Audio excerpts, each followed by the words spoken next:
तो ये तारीखों का ऐलान हो गया है और ये तस्वीरें आपको हम दिखा रहे हैं छत्तीसगढ़ की। 7 नवंबर और 17 नवंबर 3 दिसंबर को मतगणना हो जाएगी। रिजल्ट सबके सामने आ जाएंगे।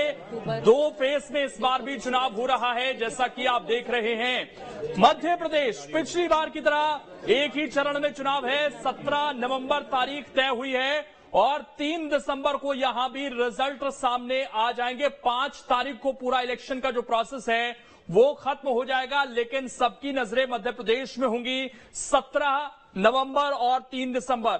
ध्यान रखिएगा, पिछली बार से इस बार चुनाव पहले संपन्न हो रहे हैं। पिछली बार 11 दिसंबर को रिजल्ट आया था। छत्तीसगढ़ में इस बार भी 2 चरण में चुनाव रखा गया है, जैसा कि बताया गया कि वहां सेंसिटिव इलाके हैं। 7 नवंबर और 17 नवंबर को दूसरे चरण में वहां पर वोटिंग होगी। ये छत्तीसगढ़ की हम तारीख आपको दिखा रहे हैं। इसी का इंतजार हो रहा था और 3 दिसंबर इस डेट को नोट कर लीजिएगा, क्योंकि 3 दिसंबर को तमाम जो चुनाव लड़ेंगे लोग, उनकी धड़कनें तेज रहेंगी और ये तय हो जाएगा कि इन 5 राज्यों में किसकी सरकार बनने जा रही है। और मध्य प्रदेश में बड़ा टक्कर का मुकाबला यहां पर रहेगा, जैसा पिछली बार देखने को मिला था। क्या वैसी ही स्थिति बनती है इस बार के चुनाव में भी? दूसरा सवाल, एक छत्तीसगढ़ को लेकर भी एक तरफा चुनाव था पिछली बार। 60 से ज्यादा सीटें, सोचिए 68 सीट तक कांग्रेस पहुंच गई। छत्तीसगढ़ के इतिहास में सबसे बड़ी जीत दर्ज होती है। क्या उसको रिपीट कर पाएगी इस बार कांग्रेस? ये सब पता चलेगा 3 दिसंबर को।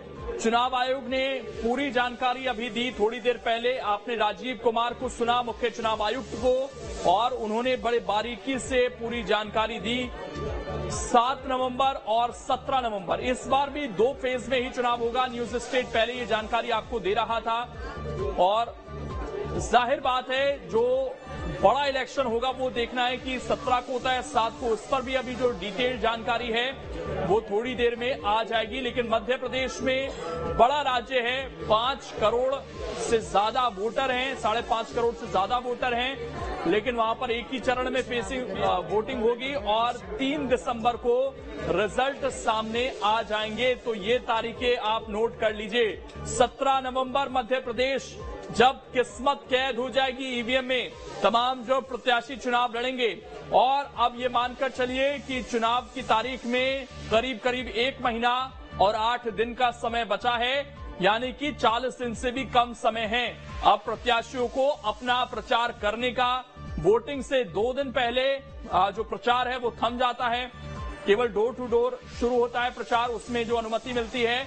और पूरी व्यवस्था चुनाव आयोग की तरफ से यह है कि ज्यादा से ज्यादा वोटर टर्नआउट हो इस बार। इसलिए चुनाव आयोग ने कहा कि हम पूरी कोशिश कर रहे हैं कि ज्यादा से ज्यादा जो लोग हैं वो वोट डालने आए। ये आपको हम तारीख दिखा रहे हैं जो यहां पर